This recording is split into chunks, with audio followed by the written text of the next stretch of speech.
Hi guys, welcome back to my channel, Edmond Medaros, and for today's quick tutorial, I'm going to show you guys how to fix if you're having an issue on your Windows 11 or Windows 10 computer when attempting to access a shared experience.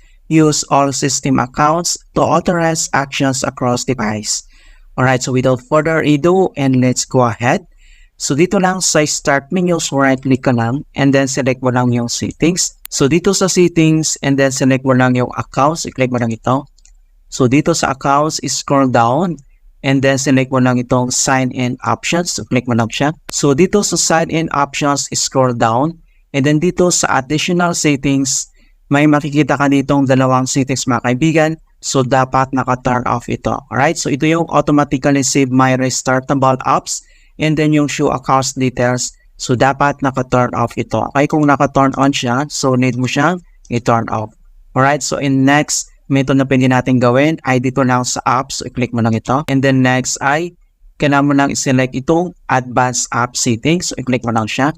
So dito sa advanced app settings, select mo lang dito yung share across device, so i-click mo lang siya. Dapat naka-turn off ito. Okay? So, click mo ng turn off. Ayan. So, ganun lang po kasimple mga kaibigan kung paano natin i-fix ang some of your accounts require attentions in Windows 11 or Windows 10. Alright, so please don't forget to like this video and subscribe to my channel for more quality content. Thank you guys and see you in my next tutorial.